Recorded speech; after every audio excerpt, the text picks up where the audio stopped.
J'ai demandé à Virginie Pirard de venir. Virginie Pirard, donc philosophe et juriste à l'Institut Pasteur, et elle va nous parler de l'assistance sexuelle aux personnes handicapées. Merci beaucoup.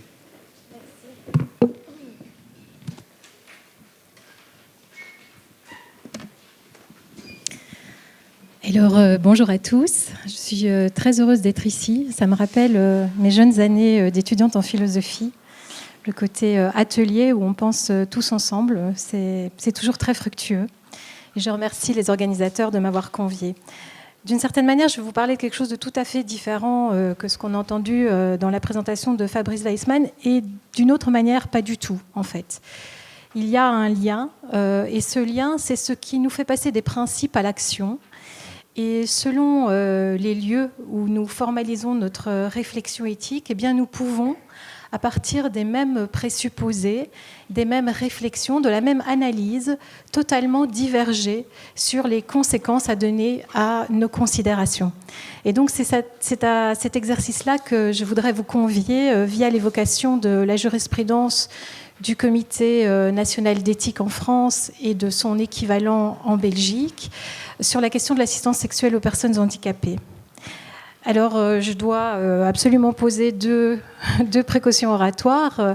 C'est la première, je ne suis pas une militante ni une familière des questions sur le handicap.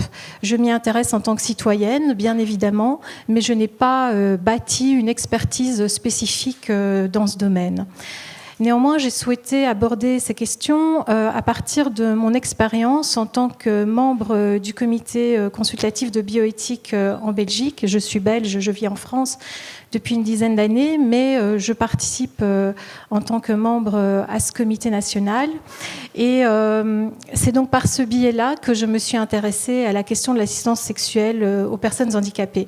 Alors bien évidemment, du même coup, je n'ai pas le même degré d'objectivité entre la position française et la position belge. Vous vous rendez bien compte que je suis un petit peu acculturée via mes 10 années en France, mais néanmoins, dans ce domaine-là, j'ai contribué au draft de projets d'avis et puis d'avis du comité bioéthique belge. Ce serait problématique si j'essayais de vous présenter les choses sous un angle polémique, en vous présentant A contre B ou B contre A, mais à vrai dire, c'est pas le sens de mon intervention ici. Comme je vous le disais, je suis intéressée par le lien que nous faisons entre les considérations d'analyse et puis celles qui vont définir les propositions d'action dans un cadre donné. Donc c'est davantage sous cet angle-là que je vous demanderai de me faire confiance malgré mes limitations, à savoir le fait que je ne suis pas issue du domaine du handicap, premièrement, et deuxièmement, que je ne suis pas totalement objective par rapport à la vie belge. De façon générale, la question de l'assistance sexuelle aux personnes handicapées a émergé depuis une dizaine ou une douzaine d'années. Elle est sortie des camps retranchés de la pensée sur le handicap et éventuellement de la militance via la promotion d'un nouveau modèle qui est en fait le modèle social du handicap. Le modèle social du handicap vise à corriger les limitations d'un modèle précédent qui était le modèle médical, celui qui vise à penser le handicap comme étant une déficience. Et le modèle social vise plutôt à considérer la connexion, la relation qui existe entre un individu donné avec ses limitations et ce que permet son environnement. Autrement dit, dans ce modèle social, il n'y a plus un état stable et figé du handicap, mais bien une considération globale sur ce que telle personne avec telle limitation peut dans tel environnement donné. Donc c'est une conception beaucoup plus dynamique des choses. Mais avant de vous parler de ce modèle social et de ce qui l'autorise, je pense nécessaire de vous donner quelques éléments de comparaison sur le fonctionnement des deux comités d'éthique nationaux, donc celui en France que vous connaissez évidemment bien, et puis celui en Belgique. Est-ce que ce sont des comités qui fonctionnent très différemment, ce qui pourrait éventuellement expliquer leurs différences de position? Est-ce qu'ils fonctionnent dans des environnements très différents? Ça aussi, ça pourrait expliquer leurs différences de position. Est-ce qu'ils promeuvent des valeurs différentes? Nous allons voir cela ensemble. Alors pour la création en tant que telle, vous savez que le Comité national d'éthique français est le premier comité en Europe. Il existait les comités aux États-Unis, mais en Europe, en tant que première pierre posée en 1983, il est un précurseur. Il a fallu attendre 10 ans en Belgique pour que l'équivalent naisse, et donc le comité belge est en quelque sorte le cadet du comité français. Dans les deux cas, néanmoins, ce sont des instances qui sont réputées totalement indépendantes et qui fonctionnent avec des membres nommés, bien sûr par une certaine configuration politique, mais au-delà de ces possibilités de nomination, il n'y a pas de supervision des positions prises au sein de ces comités. Alors, quelles compétences elles ont? Toutes les deux ont une compétence d'avis, donc ce sont des avis consultatifs. Consultatifs, ça veut dire qu'ils ne sont pas décisionnaires en fin de compte, néanmoins ils ont une grande autorité morale, et quand un comité d'éthique a dit oui on peut ou non on ne peut pas, c'est sûr que la question ne se pose plus comme avant le temps où il a pris cette position. Alors, il est intéressant de se rendre compte, donc, en 1983, on demandait au CCNE de se positionner sur les problèmes moraux qui sont ensuite devenus, quelques années plus tard, les problèmes éthiques, soulevés par les progrès de la connaissance dans les domaines de la biologie, de la médecine et de la santé, et de publier des recommandations sur ces sujets. En Belgique, globalement, c'est la même chose, si ce n'est qu'on lui demande de rendre des avis sur les problèmes, on ne les qualifie plus, soulevés par la recherche et ses applications dans le domaine de la biologie, de la médecine et de la santé, ces problèmes étant examinés sous leurs aspects éthiques, sociaux et juridiques, en particulier sous ceux du respect des droits de l'homme. Autrement dit, dans la plupart des avis du comité belge, il y a un état des lieux des aspects juridiques, un état des lieux des aspects sociologiques ou anthropologiques, avant de proprement passer aux considérations éthiques. Le comité belge ne dispose pas de cette merveilleuse compétence d'organisation du débat public qui a été conférée il y a quelques années au comité français.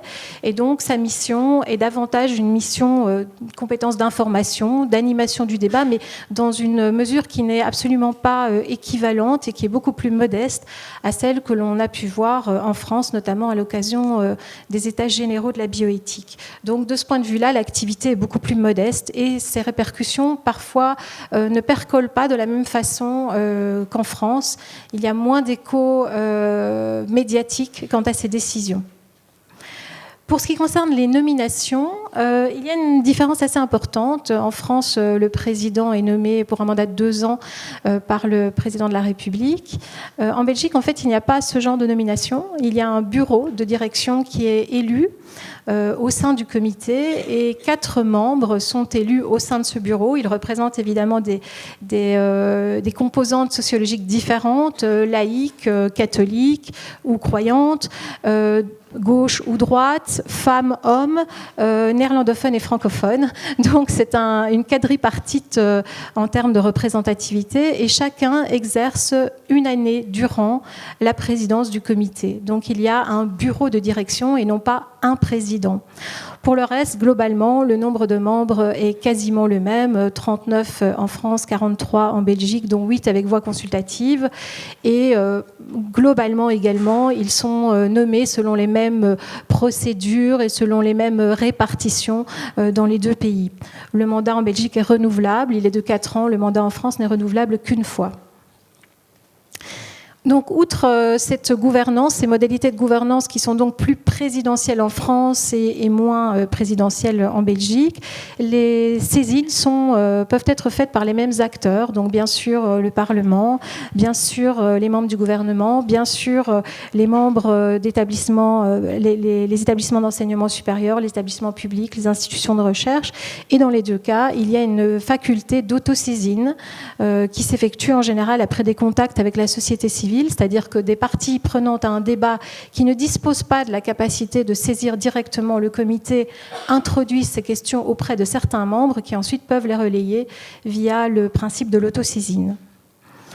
L'organisation du travail délibératif se fait quasiment de la même façon. Il y a un travail qui se fait en groupe de travail, ça s'appelle une commission restreinte en Belgique, si ce n'est qu'il n'existe pas l'équivalent de la section technique. Donc les 3 instances du comité français sont le groupe de travail, la section technique et puis le comité plénier. En Belgique, vous n'avez que deux configurations, la commission restreinte et le plénier. Dans les 2 cas, les avis progressent d'un projet jusqu'à l'avis adoubé par la commission plénière qui regroupe l'ensemble des membres.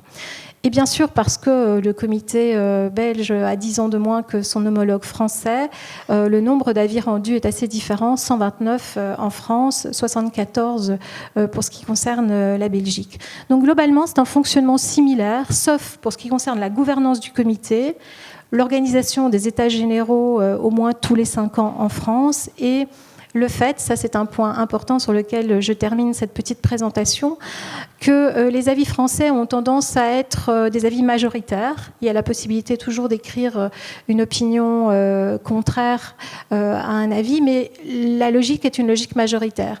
Les avis belges sont différents. Ils explorent différentes postures éthiques, les poussent à leur paroxysme, et si elles sont estimées non pas forcément convaincantes, mais au moins fondées en éthique, elles apparaissent dans l'avis. Il est donc très rare d'avoir un avis à l'unanimité. Vous aurez des avis qui présentent certains membres pensent que, d'autres membres disent que, et c'est comme ça, il y a vraiment une dialectique qui s'inscrit dans l'avis, mais seules, bien sûr, les positions dont on a estimé pour tous qu'elles étaient relativement fondées figurent dans l'avis. Une simple posture d'autorité ne serait pas acceptée dans cette logique dialectique. Je vous disais il y a quelques instants que les réflexions autour du handicap ont évolué et que ce modèle finalement du modèle social a émergé dans le courant des années 70 par des sociologues et des personnes impliquées en Grande-Bretagne et aux États-Unis. Et ce qui a vraiment concrétisé cette conception, c'est la Convention des Nations Unies relative aux droits des personnes handicapées qui date de 2006. Elle a été ratifiée en 2009 par la Belgique, en 2010 par la France et elle a de toute façon été ratifiée également par la Commission européenne, donc elle s'impose dans l'ensemble des États membres. Selon l'article 1er, paragraphe 2 de cette convention, les personnes handicapées sont les personnes qui présentent des incapacités physiques, mentales, intellectuelles ou sensorielles durables dont l'interaction avec diverses barrières peut faire obstacle à leur pleine et effective participation à la société sur la base de l'égalité avec les autres. Donc l'attention, comme je vous le disais, est vraiment portée sur la qualité ou la difficulté de l'interaction avec un environnement social donné et l'idée que les personnes handicapées sont des sujets de droit comme les autres, qui doivent pouvoir jouir de droits comme les autres, y compris dans le cadre de leur santé, dans leur santé reproductive et génétique. La Convention prévoit également toute une série de principes généraux, comme le respect de la dignité intrinsèque, de l'autonomie individuelle, la non-discrimination, la participation et l'intégration pleine et effective à la société. Alors, au nom de cet alinéa, notamment, tant la France que la Belgique ont été critiquées par le comité qui s'assure du respect de ce traité parce qu'il y a une trop forte institutionnalisation des personnes handicapées dans nos sociétés. Donc la France a reçu un avis assez sévère, mais la Belgique a également été critiquée pour cette logique d'institutionnalisation, le modèle étant celui de l'intégration des personnes handicapées dans les mêmes classes que les classes d'enfants valides ou dans les mêmes les mêmes lieux de travail que les personnes valides. Il y a également donc le respect de la différence, l'acceptation des personnes handicapées comme faisant partie de la diversité humaine et de l'humanité. Ça fait un petit peu mal de se dire qu'il faut un principe comme cela pour que nous soyons tenus de le respecter. L'égalité des chances, l'accessibilité, l'égalité homme-femme et le respect du développement des capacités de l'enfant. Et là où c'est intéressant aussi, c'est que cette convention prévoit en son article 5 une obligation qui est un engagement. En fait, c'est l'engagement des États parties qui doivent prendre toutes les mesures appropriées pour faire en sorte que des aménagements raisonnables soient apportés. Donc autrement dit, les personnes handicapées sont en droit d'attendre que l'État, la société dans laquelle elles vivent, mette en place un certain nombre de mesures pour autant que celles-ci tombent sous le coup des aménagements raisonnables. Et l'article 2 définit ces aménagements raisonnables. Ce sont les modifications et ajustements nécessaires et appropriés, n'imposant pas de charges disproportionnées ou indues apportées en fonction des besoins dans une situation donnée pour assurer aux personnes handicapées la jouissance ou l'exercice de leurs droits.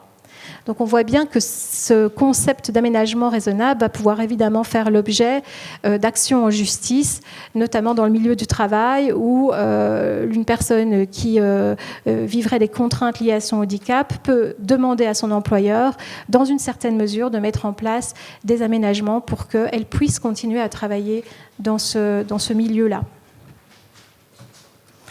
En France, la loi majeure sur le handicap en fait, date de 2005, c'est-à-dire d'avant cette convention. Et elle prévoit ce qu'on appelle le droit à la compensation. La personne handicapée a le droit à la compensation des conséquences de son handicap, quelle que soit l'origine et la nature de sa déficience, son âge ou son mode de vie. Cette compensation peut évidemment être d'ordre financier, mais pas que. Et ça peut rencontrer, d'une certaine manière, la question des aménagements raisonnables posés par la Convention.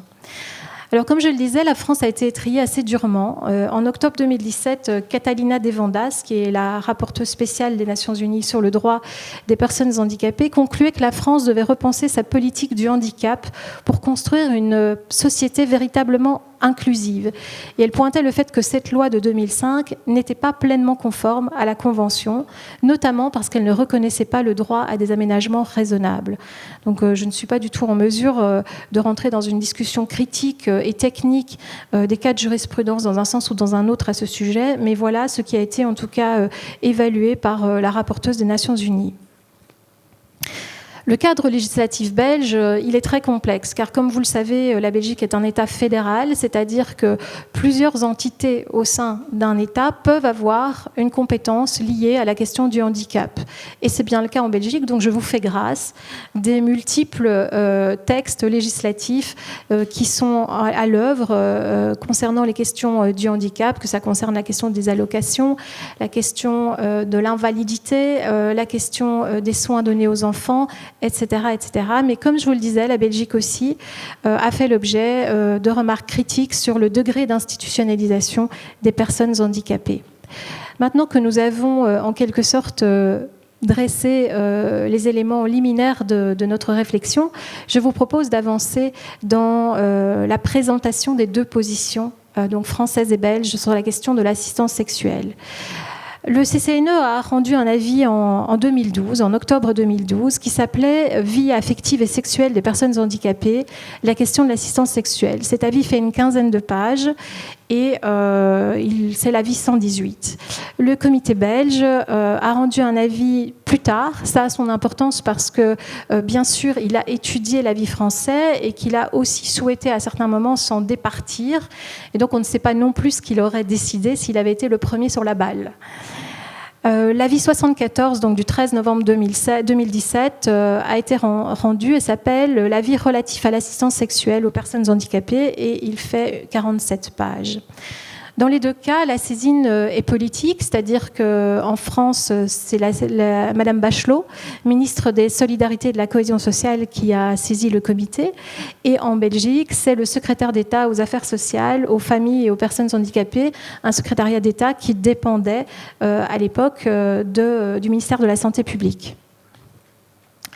Je vais d'abord exposer l'avis français, puis nous verrons en quoi l'avis belge s'en sépare. Roselyne Bachelot interrogeait le Comité national d'éthique sur 3 questions. Quelles prestations la société est-elle susceptible d'offrir pour atténuer les manques ressentis dans la vie affective et sexuelle des personnes handicapées, en particulier lorsque leur handicap ne leur permet pas d'avoir une activité sexuelle sans assistance? Et que doit-on penser des services d'accompagnement sexuel? C'était la question la plus directement reliée au sujet de la vie. Ensuite, elle avait une question un petit peu secondaire. Qu'en est-il de la mise en place de ces services par des soignants? Est-ce que c'est leur tâche ou pas? Est-ce que ça intervient dans une logique de compensation? Et troisième lieu, une question un petit peu ancillaire, mais tout aussi légitime. Quel état des lieux et quelles propositions le CCNE pouvait-il faire sur les moyens susceptibles de promouvoir chez le personnel du secteur sanitaire et social des bonnes pratiques relatives à la vie privée, au respect des libertés et de la dignité des personnes handicapées? Vous savez combien les personnes institutionnalisées souffrent des interruptions intempestives dans leur vie privée, à savoir il y a une sorte de communisation du corps et de l'espace individuel dans les institutions qui peut être très très difficile à vivre, et donc c'est dans cette optique-là que Roselyne Bachelot a souhaité poser la dernière de ces questions. Alors aussitôt, le CCNE rattrape la balle au bond et il ne se soustrait pas à ses responsabilités. Il va dire une demande précise concernant la sexualité est portée sans ambiguïté à la société et il est important de la prendre en compte, même si c'est une question dérangeante parce que relevant de l'intime. Et il pointe à ce sujet à quel point on pourrait avoir l'impression que l'on peut parler de tout dans nos sociétés.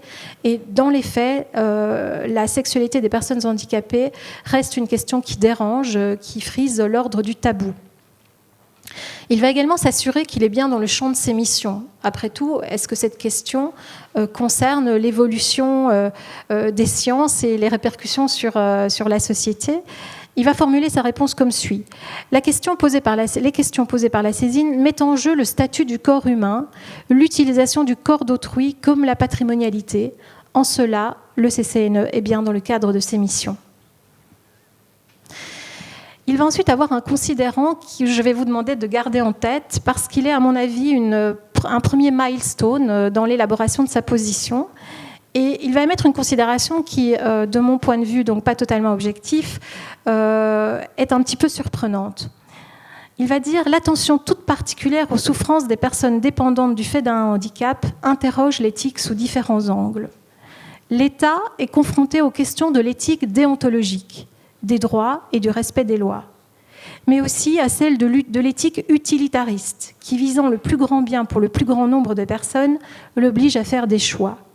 On ne saurait négliger par ailleurs l'éthique de la vertu, celle de la solidarité et de la compassion des individus les uns pour les autres. » Et il ajoute « Ces diverses positions éthiques permettent de distinguer ce qui relève de la responsabilité de l'État, de celle de la société civile et de ce qui peut être attendu des associations. » Donc il semble, dans cette façon de poser les choses, qu'il y ait en quelque sorte une répartition de la préoccupation éthique entre, d'une part, celle que peut se permettre ou que peut endosser l'État, et d'autre part, celle que doivent endosser d'autres configurations, que ce soit les individus en tant que citoyens ou les associations de personnes handicapées. Donc, je pointe ce premier galet dans l'avancée de la réflexion. Ensuite, pour ce qui concerne la méthode, elle est classique. Il va y avoir un parcours de la littérature par le comité sur la question, l'écoute de témoignages et également, disent-ils, un intérêt pour ce qui se passe chez nos voisins européens. La structure de la vie elle-même va balayer plusieurs questions. Le champ de la sexualité, approche générale, la personne handicapée et le lien avec l'identité sexuelle. Troisièmement, la diversité des handicaps et la diversité des demandes. Ensuite, l'assistance sexuelle, donc c'est vraiment le cœur de la vie. Et puis des considérations sur le droit à la sexualité. Et ensuite, des remarques finales et des recommandations. Alors, au début de sa réflexion, le CCNE pointe cette très belle phrase de Spinoza « Nul ne sait ce que peut le corps ». Et il la pointe pour montrer que, en fait, personnes valides ou personnes handicapées, les rapports au corps sont complexes. Ce à quoi ils engagent nous plonge dans un état de confusion et d'indétermination qui n'est pas propre donc au vécu des personnes handicapées. Il va également rappeler la distinction entre pulsion et désir et il va rappeler l'importance des liens affectifs et de la relation amoureuse. Sous-entendu, une réponse ne peut être donnée uniquement à la question de la pulsion et des désirs sans tenir compte des autres aspirations. Très vite, le CCNE va balayer une hypothèse qui persiste parfois encore dans la société et qui consiste à dire que les personnes handicapées, en fait, ont une spécificité de leur sexualité. Il dit non, ce n'est pas le cas. En fait, elles vivent simplement les choses différemment, mais les aspirations sont les mêmes. Et nous verrons que sur ce point-là, comme sur d'autres, le comité belge est totalement aligné. Ensuite, il va observer, donc il y a un certain nombre de constats, d'observations avant d'en passer vraiment aux problématisations. Il va dire que les personnes handicapées posent une revendication légitime en fait. Elles ne veulent pas être réduites au handicap et elles revendiquent une identité sexuée. Il pointe aussi le fait qu'elles vivent dans des environnements, que ce soit celui des centres institutionnalisés ou celui de leurs proches, donc la maison de leurs proches.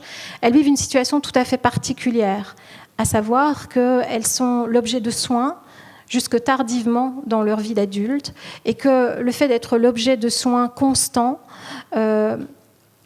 conduit l'entourage à les penser sous une forme infantile, en fait, qu'il est très difficile pour l'entourage, quelle que soit la qualité de son approche et je veux dire de son attention, d'accepter et d'accompagner l'évolution d'une personne handicapée depuis sa petite enfance jusqu'à ses désirs et ses besoins en tant que personne adulte.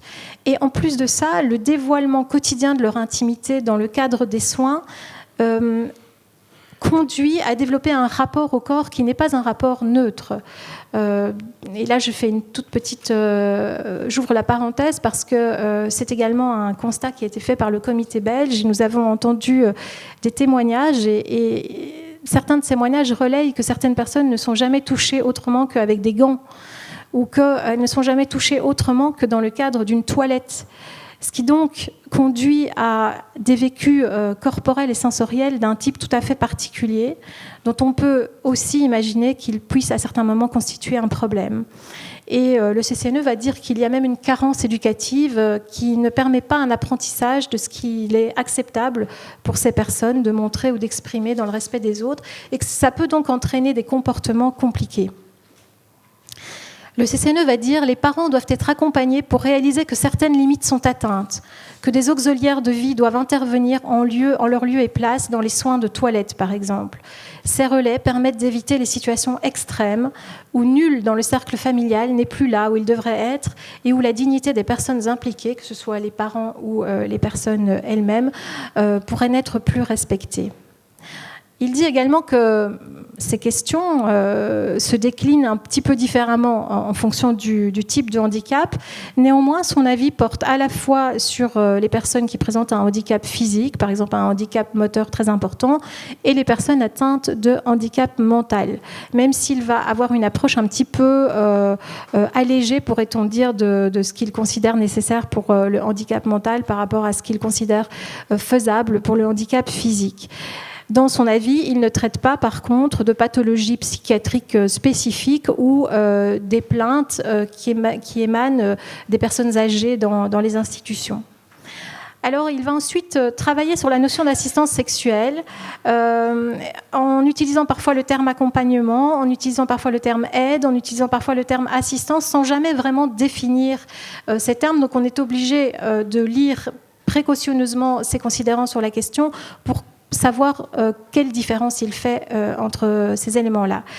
L'assistance à la vie sexuelle, dit-il, c'est davantage pour les personnes handicapées motrices. En fait, dans ce cas-là, il s'agit notamment de mettre les personnes, par exemple un couple d'handicapés, en position physique qui leur permettrait d'avoir une relation sexuelle. Dans ce cas-là, le tiers est facilitant et en gros, il ne voit aucune objection à cela. Pour les personnes handicapées mentales, le CCNE considère que ce dont elles ont besoin, c'est davantage un accompagnement visant à apprendre les codes de la relation, un apprentissage à la capacité relationnelle et à la vie affective plutôt que sexuelle. Et alors, l'assistance sexuelle proprement dite, c'est-à-dire celle qui implique un prestataire de service, une offre de service et éventuellement, selon les déclinaisons, une relation sexuelle ou en tout cas des gestes à portée sexuelle.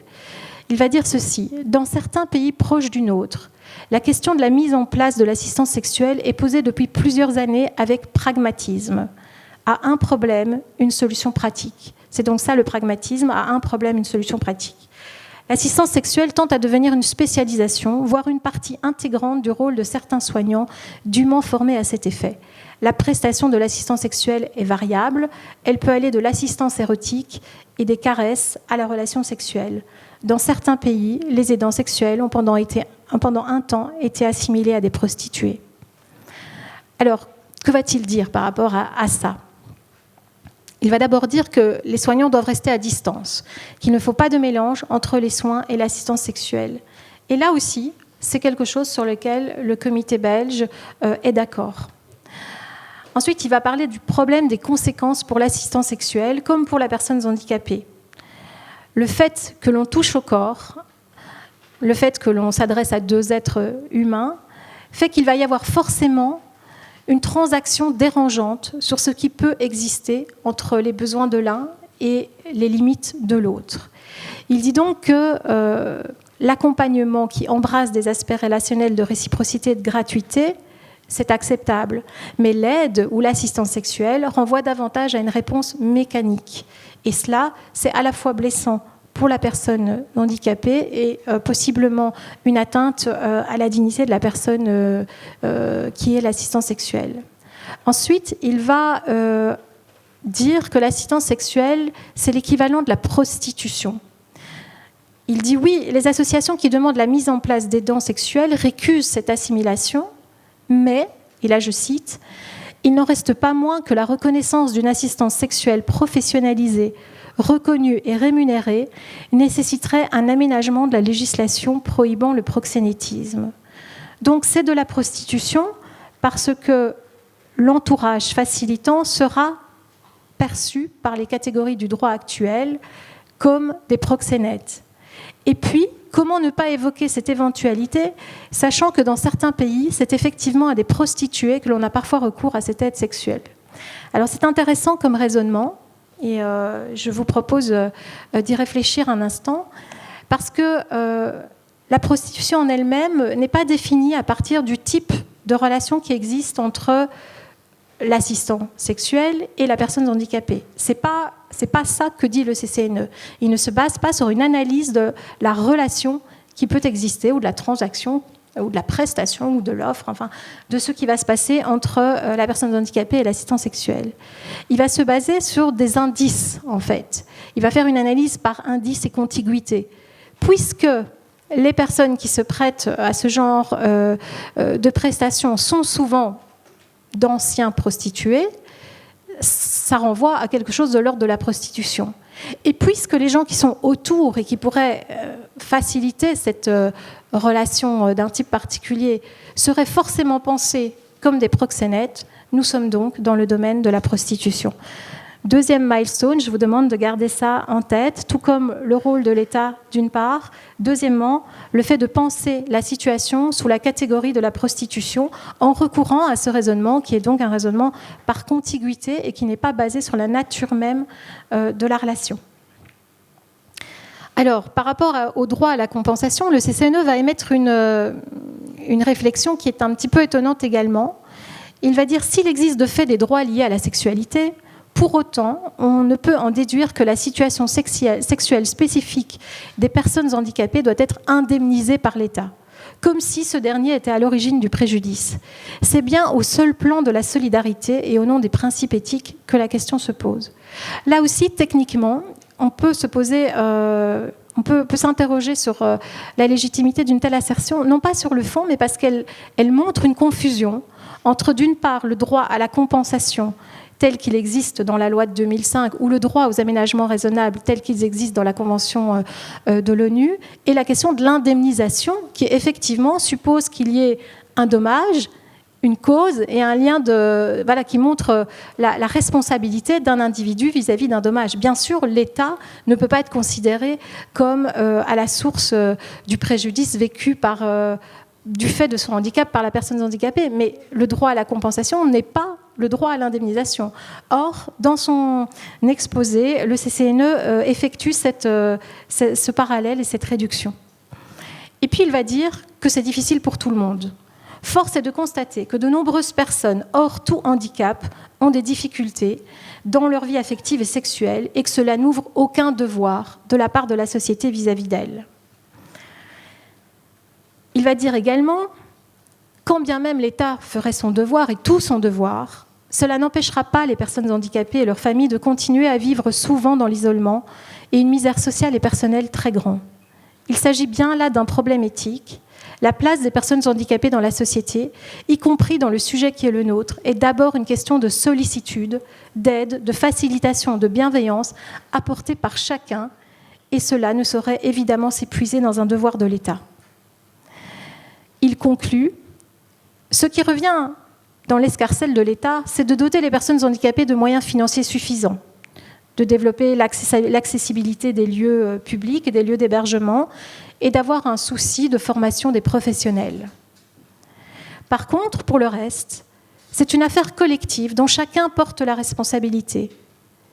Le regard posé par la société sur les personnes handicapées doit changer, dit le CCNE, c'est l'affaire des citoyens. Et les soignants doivent davantage être formés sur ces conclusions. Et il va conclure par ces termes.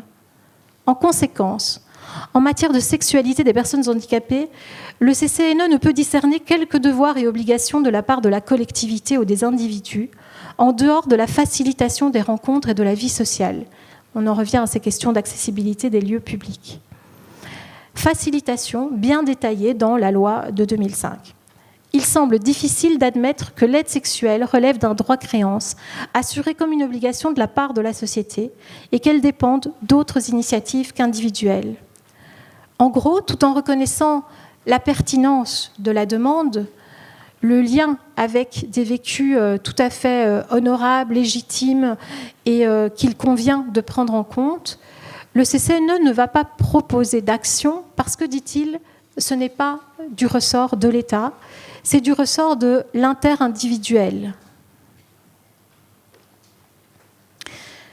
Si l'on se rappelle les milestones que j'ai proposés, on peut dire que les étapes du raisonnement du CCNE sont les suivantes. Il va penser d'abord le rôle de l'État comme un facilitateur au sein des espaces publics, mais comme se limitant à cela. Il va ensuite penser l'assistance sexuelle comme subsumée, comme on dit en philosophie, donc comme une inférence de la catégorie de la prostitution. Il va ensuite observer qu'il n'existe pas de droit de créance vis-à-vis de la sexualité des individus, vis-à-vis de l'État. Et en fin de compte, que les ressources que nous devrions mobiliser sont celles qui existent dans nos interactions informelles et que nous devrions essayer en quelque sorte de faire plus et de faire mieux en changeant notre regard sur les personnes handicapées. Alors voilà, je vous propose qu'on discute de cette position après que je vous ai présenté la position belge, qui en fait partage pour majeure partie les considérants du comité français. C'est là l'intérêt. Si les positions avaient été totalement antagonistes, nous aurions été dans un débat pour ou contre. Ici, en partageant la majeure partie des considérants, nous avons la possibilité de saisir ce qui permet la bascule vers une action ou ce qui ne la permet pas.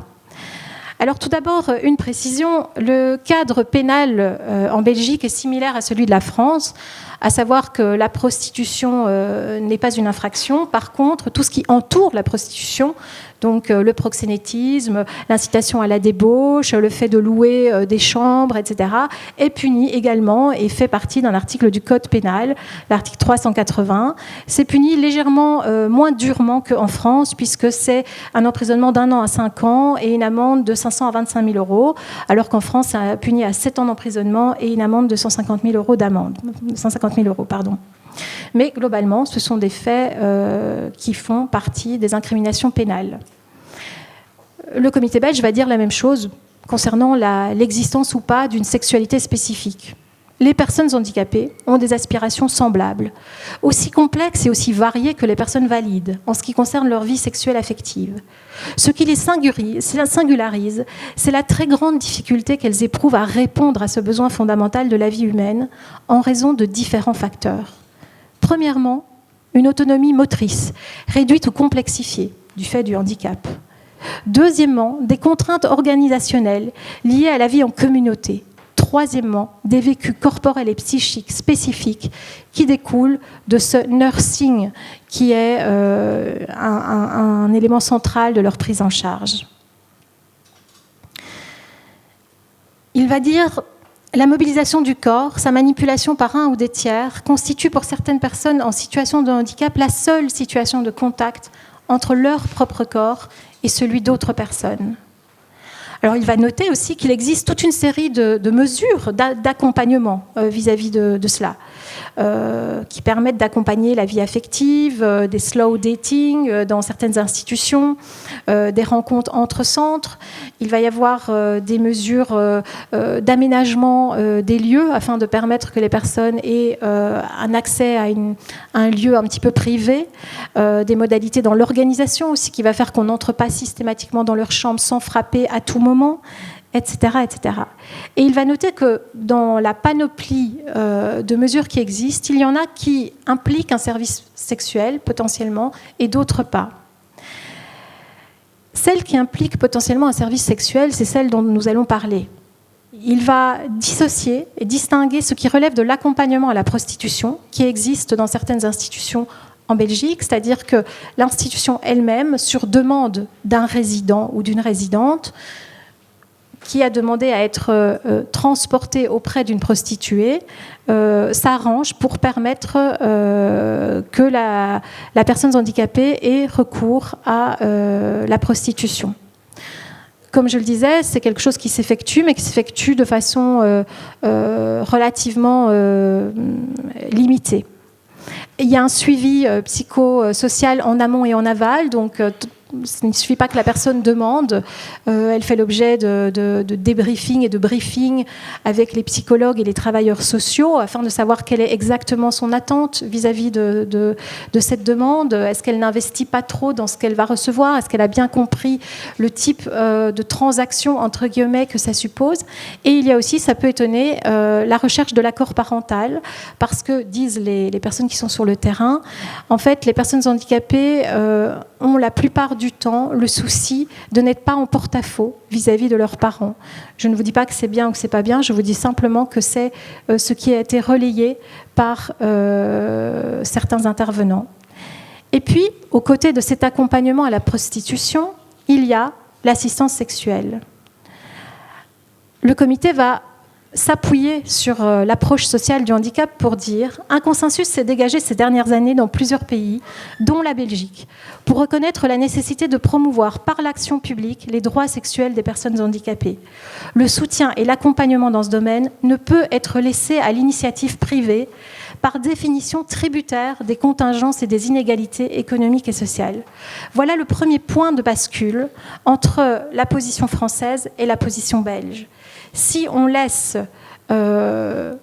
ça s'organiser selon des modalités totalement arbitraires, c'est-à-dire en fonction des ressources disponibles dans tel ou tel endroit, il n'y aura pas d'égalité entre les personnes. Et donc, on va renforcer une situation d'inégalité. Et ça ne peut pas être le rôle de l'État. L'État a un rôle à jouer dans l'égalisation, entre guillemets, des conditions des uns et des autres. Pourtant, va-t-il dire, il n'y a pas de droit de créance. Le droit à vivre sa sexualité ne se pose pas comme un droit de créance, mais plutôt comme un engagement de la part de la société à garantir autant que possible à tous ses membres un accès égal à l'exercice de ce droit. Donc il ne se laisse en quelque sorte pas enfermer dans la question du droit de créance, qui aurait amené alors à des débats très compliqués. Mais finalement, toute personne qui n'a pas accès à certaines ressources affectives pourrait intenter une action envers l'État en disant « mais c'est de votre faute, vous n'avez rien fait ». Non, il dit il n'y a pas de droit de créance, mais il y a un engagement étatique, celui de faire autant que possible, celui de permettre autant que possible un accès égal à l'exercice de ce droit. La question se pose donc de savoir comment lever les obstacles qui peuvent l'être et de répondre aux besoins particuliers engendrés par les contraintes spécifiques liées au handicap dans une perspective d'autonomisation, d'intégration et de qualité de vie. Il dit aussi, l'enjeu là-dedans, c'est de permettre autre chose qu'une relation fondée sur le soin. Il y a dans le quotidien des personnes handicapées des interdépendances complexes, matérielles et symboliques, qui font qu'il n'y a pas d'ouverture pour permettre une relation d'une autre nature. Et il va dire qu'un dispositif d'assistance sexuelle intégré, donc qui n'est pas seul, qui est complémentaire à l'éventail des actions existantes, constitue l'une des réponses pertinentes aux discriminations que rencontrent les personnes handicapées dans leur vie sexuelle. Et il va proposer une définition de l'assistance sexuelle. Il va dire que l'assistance sexuelle est un service personnalisé de soutien et d'accompagnement pratique à la sexualité, effectué par un partenaire formé à cet effet, qui joue à l'égard de l'usager le rôle de partenaire éventuellement régulier. Alors, comment a-t-il pensé les choses sous cet angle-là ? En fait, il s'est référé à l'émergence des sexothérapies aux États-Unis dans les années 60 et à tout le corpus de réflexion de Master et Johnson, dont vous avez peut-être entendu parler, ne fût-ce que par une série de télévision qui a été lancée il y a quelque temps. En fait, dans ces sexothérapies, il y a un apprentissage de la relation au corps, par le corps et via l'intermédiaire d'un ce qu'on appelle un surrogate partner. Donc quelqu'un qui joue comme le rôle d'un partenaire affectif, mais qui bien sûr n'est pas le partenaire affectif. Et donc c'est l'idée qu'en fait, les personnes handicapées, pour celles qui bien sûr en émettraient le besoin, il ne s'agit pas d'avoir une vision obligatoire de cela, peuvent avoir besoin de passer par ce type de relations, ce type d'éléments relationnels pour être dans une meilleure situation d'affirmation d'elle-même et de bien-être physique et personnel. Je vais essayer d'aller le plus vite possible. Donc l'assistance sexuelle propose un apprentissage des relations par la relation et par le biais d'une expérimentation d'autrui. Donc vous voyez que l'idée n'est pas du tout de penser l'assistance sexuelle comme de la prostitution, mais plutôt de la penser comme une offre de service dont il faut assurer la qualité, l'accessibilité pour un montant fixe et modéré, et bien sûr qui doit assurer le respect des personnes en lien avec cette prestation. Et là, c'est étonnant parce qu'en fait, le comité va considérer que loin de constituer un facteur de danger, cette assistance sexuelle est un dispositif qui en fait va protéger les personnes, à la condition bien sûr que l'État l'encadre. Donc, l'assistance sexuelle dans cette considération n'est pas un travail salarié, ni une activité principale. Par contre, elle est dédommagée forfaitairement et indépendamment de l'issue de la prestation.